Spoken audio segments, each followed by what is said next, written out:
Liverpool have inquired about Khvicha Kvaratskhelia, according to a report from Court Offside. It says that, let me just get the actual report up and that'll be easier.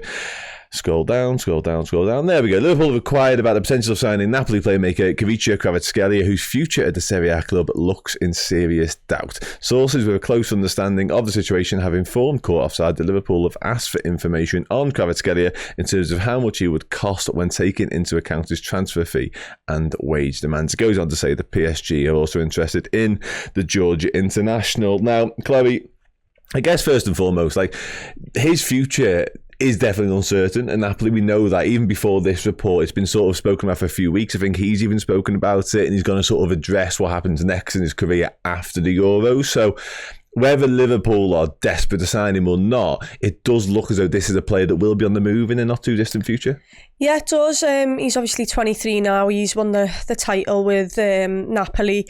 And it comes to a point where I think, you know, if this is 2 years ago, actually, I think his price is a bit higher than he has been in the last year or so.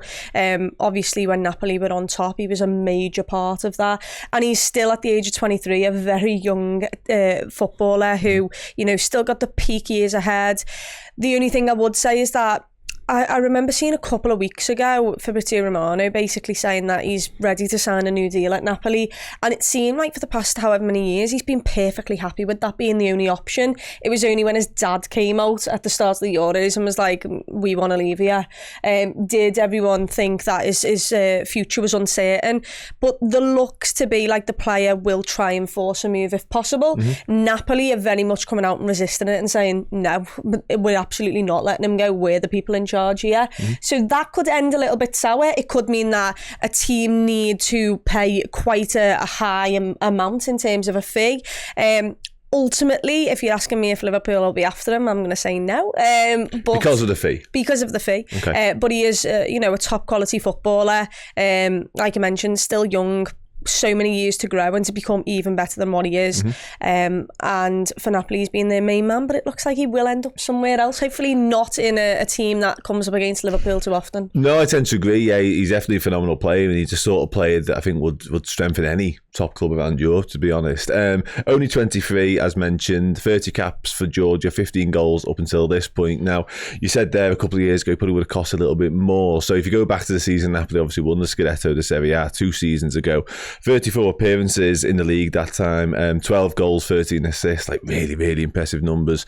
So good. And if you go into the season just gone, the one that's just ended, let me just get that up now for you.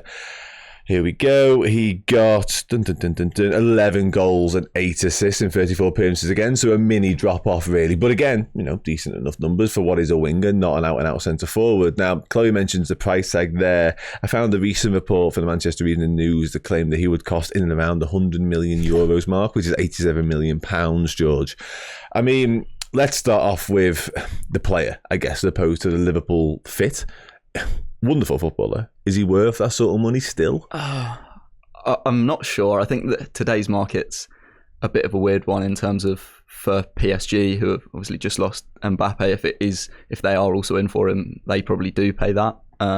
He was absolutely red hot coming off the season that they won the league, and I think that you sort of wouldn't have questioned that fee at all at that point. But Napoli have been very good at keeping hold of their best players over the last couple of years. I mean, you think of Victor Osimhen, who has been sort of linked with the move away pretty much endlessly since he sort of found form there, and they've managed to keep hold of him. So I think that they probably are a club that will stick to their guns, and if that is their evaluation, that's what they're going to want for him. Whether he's worth that, I mean, I personally wouldn't pay that for him, but I think it comes down to sort of how much do Liverpool have to spend this summer. If there's 300 million, then maybe you go for it. If that would be your only signing, then I think definitely not. No, absolutely. Yeah, and you're absolutely spot on. Obviously, we don't know Liverpool's transfer kitty or war chest that's so often described there, so it is hard to talk in and around this. But what we do know, Chloe, is that if the Liverpool hierarchy see an opportunistic signing, see a player that's available to them, and he's just too good to look away from, basically, and we've seen that with Moises Caicedo,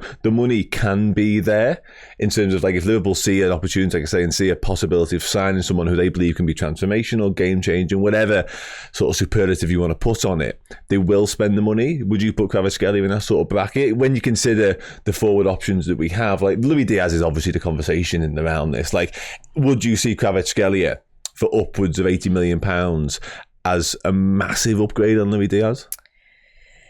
I think he's got a higher ceiling than Luis Diaz. I think what I've seen from Luis Diaz now is what Luis Diaz is. He's not going to get any better for me. I need someone with a bit more of an end product, if I'm being 100% honest. And, you know, he's kind of got that a little bit better than Luis Diaz. However, this is the Premier League. The Serie A is for me, a fair amount easier than the Premier League. What I would say is we've got many players who can play there right now. I mean, Cody Gakpo is setting the Euros. I like playing from that left wing position. You've got Diogo Jota who can also do that. We've trialled Nunes there. Whether that's worked or not is up to everyone else.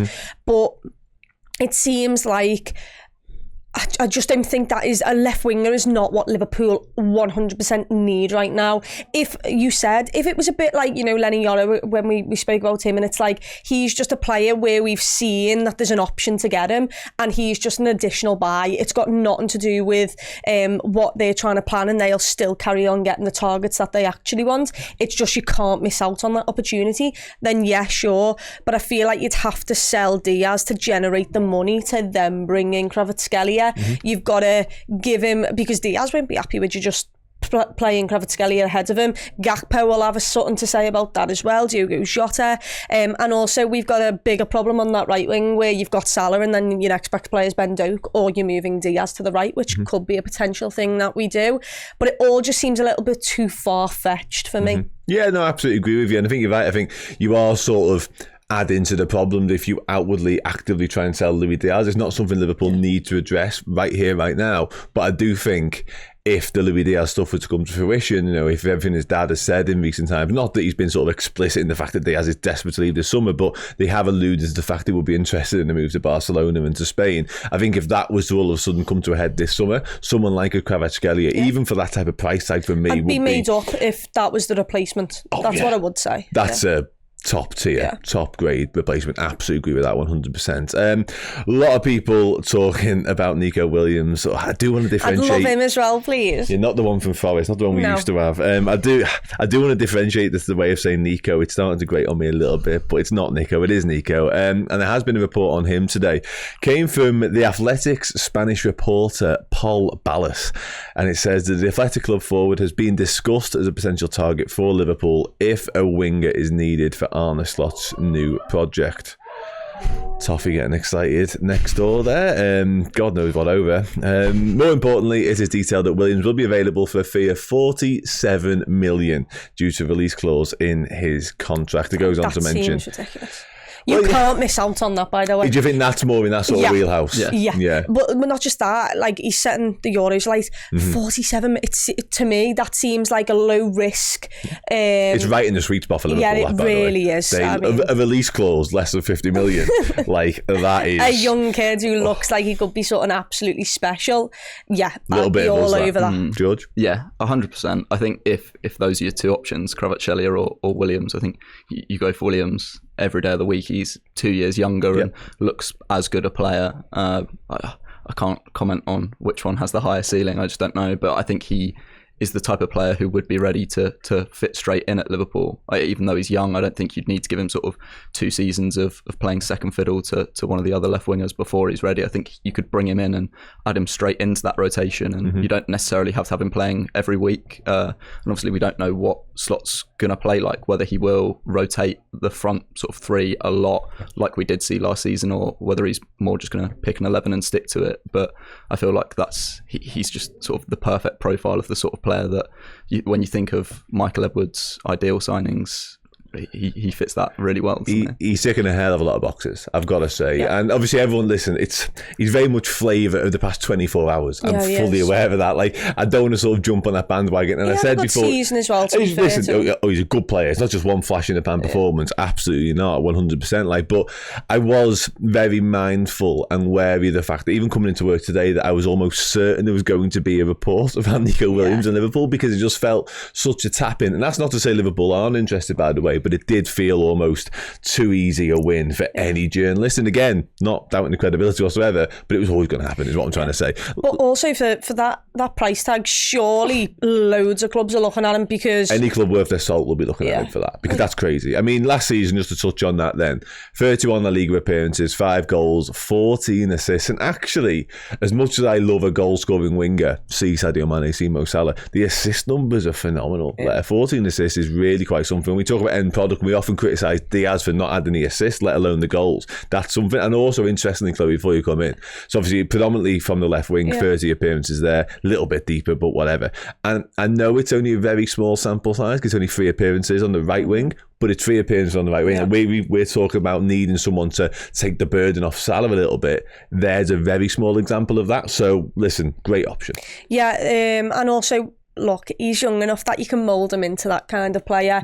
From the Euros, as I think we can all see from last night, he loves to cut in on his right and whip it, top bins, and he could have had an incredible goal last night. But also, you know, the stats that he's putting out's really, really good. Am I incorrect in thinking Adariz is their striker? Have I just pulled that out of nowhere? Like, does he not even play for them anymore? He definitely did. He did. But, I might be 10 years ago at this point. No. He's just the person that came into my head. Not that long, but yeah. But as you can see, they're a young lad, and he's potentially their main man now at Athletic Club, and he is their focal point. There you go, everyone. Listen to you. He is their main man, their leader, and to do that as a teenager is absolutely boss. I just think for that price tag, you know, you mentioned Kvaratskhelia, and it was just the price that really put me off the idea of Liverpool being able to go for him. That seems like an absolute no-brainer.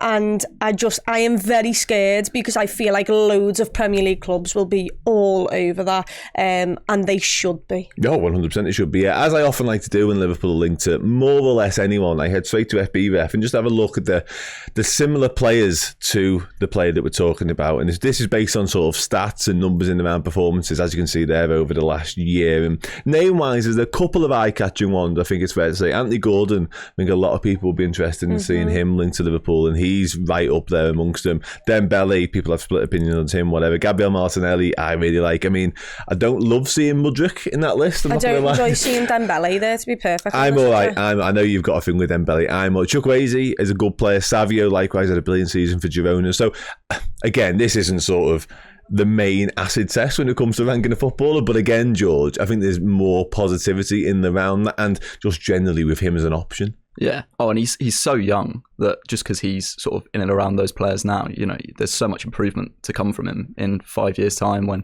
you're getting him into his prime. You know, it might not still be those names that he's in and around. And I mean, although it's only 3 appearances on the right this season, I think last season he did play more on the right. So I think he is fairly comfortable on either wing. And that's something that, especially with the future of Mohamed Salah sort of still uncertain at this point, not just for the next season, but for the next 5 years. I mean, Salah's going to leave at some point. And if you can have that replacement sort of already there and ready to go, then I think that would be a really good bit of business. Also, just to point out, he's getting those numbers in an Athletic Club side. Who are a good side, but they're not world good side, they're not world class. Yeah. You come in, and first of all, the burden's taken off him, because it's not just him. He's got Mo Salah, he's got Diego Jota, he's got Darwin Núñez, he's got Cody Gakpo, potentially Luis Diaz as well. All there to take the burden off him. But you just get more chances in this Liverpool side. There's just more space because of how good the players are. You've got Alexis McAllister feeding you. Like, that's incredible. You've got Trent Alexander-Arnold there feeding you. So he will get more chances and also be able to create more, hopefully. Whether Liverpool put it in the back of the net this season will be, you know, something to see. But to get those numbers at a club that, you know, if he did move to Liverpool, he'd be getting probably double the chances. It's really good to see that he is actually quite clinical, and he gets in really good areas to be able to assist players. Yeah, absolutely. I think I might say, I should have checked this, but I think I might say he won the Spanish Cup this year, just gone. Yes. And that was a real party in the street, wasn't it? So he might be leaving on decent terms as well if that was to happen. But again, the main sort of headline amongst all of this is that release clause. Do you reckon Barcelona are going to want him? Because I heard something about that. They've got that. I mean, probably. And listen, let's be honest, they should want him. If they're sniffing around Luis Diaz, they should be looking closer to home and looking at Nico, because you can get him for half or close to half the price. He's 21 years of age. He's a Spanish international, 15 caps for Spain already. We've seen what he's all about. He's getting numbers in La Liga. Barcelona should be looking at Williams over Diaz. Let's hope that they're not, of course, because I would quite like him personally. But just to sort of round off this left winger chat before we move on then, I mean, I don't really feel like I need to ask this, Chloe, but if I was to give you the option of replacing Luis Diaz with Nico Williams or Kvaratskhelia. Nico Williams. Yeah, I thought so. Easily. Yeah. Younger. I mean, it's only 2 years. Younger, I think, like you mentioned there, he can play right wing a little bit. But most important, I just think he's got an incredible ceiling. And his stats are already incredible at a club that produce not as much as Liverpool and have not as much quality as Liverpool. So I think it'd be really exciting. Okay. Can I come back to you before I come to you, George? Ask you the same question. In my question now, I included replacing Luis Diaz. If we were to keep Luis Diaz, would you be interested in that deal still? Yes, because I think it's a bit like Lenny Yoro, which is one you cannot miss out on. At least that's what Liverpool think anyway. Everyone else can think whatever. But for Liverpool, Lenny Yoro feels like we've got to get him because there's an opportunity there. And other clubs will if you don't. Yeah. He will be incredible somewhere else for that price. That price in modern football is an absolute joke for what he seems like he could achieve. And it feels like a very Barca type signing for them to just go and have two incredible wingers, Spanish wingers upcoming. So for me, I'd still do it, and I'd tell him to go and try and challenge Luis Diaz, to be honest, because that could help us get the best out of both of them. I'm not saying you need to sell them. No. And also, there might come to a time where in the next couple of years, Luis Diaz does get that chance to move to Barcelona, and it might not be the fee we all want, but if you've got this young kid who then turns out to be brilliant for Liverpool, it's kind of a win-win situation there. Yeah, similar question, George. Yeah, I think Williams over Kvaratskhelia purely for the price. I think that is just sort of a price that you can't turn down. And what we were saying earlier about Liverpool not necessarily needing a left winger as an absolute priority, I think the fact that he can play on the right and he is so young, just go out and get him anyway, even if you're not going to sell Diaz, because if you can mould him into a right winger and Salah's replacement for when Salah goes, and like you said, there's not a clear option to cover Salah at the moment, and as much as he has been pretty much injury free for his whole Liverpool career, he's in his 30s now. It's not going to be that way forever, and I would just feel a lot more comfortable going into the season if we did have sort of someone who looks as promising as Nico Williams there to back up Salah. So I would, even if we don't sell Diaz, I would still go for Williams. Interesting. Okay, yeah, I've hoped and thought you both might. Yeah, exactly the same. Exactly the same. I've seen enough. If I hadn't seen it before, I'd probably seen enough last night. Yeah. To warrant, there's definitely worth a closer look. Absolutely. And I agree with all the points in the round that we made earlier on about, obviously, we keep referencing Michael Edwards, and rightfully so, because we know how much of a say, we know how astute and how shrewd he can be. We've got the best in class back in the building of Michael Edwards, of course we had. But there's also Julian Ward, and it's actually Richard Hughes' job. Like, this is what he should be doing, not Michael Edwards necessarily. And the amount of times Arne slot reference Richard Hughes, it's hard to imagine they aren't already speaking about these sort of things. But yeah, Nico Williams, absolutely every day of the week. It's going to make us all devastated, isn't it, when he ends up at City or something in 2 years time? Maybe, obviously, but there hasn't been enough. How did you feel when Jeremy Doku went and it was announced that he went? That didn't bother me too much, because we courted Jeremy Doku for what felt like 5 years, but it never really built up enough steam. Did it feel like you'd missed out on something? Not massively. Not Bellingham felt like I missed out on something. Okay. That stunk. I just remember when Jeremy Doku went to City, it was all a bit like Liverpool could have got him how many years ago, and we've rated. And I don't think he's been as impressive as maybe we all thought he would be. We're not talking. I mean, I don't want to say this because they'll probably absolutely rip the Premier League up next year. But we're not. I don't think we're talking generational talent there with someone like that. Bellingham, we most definitely are.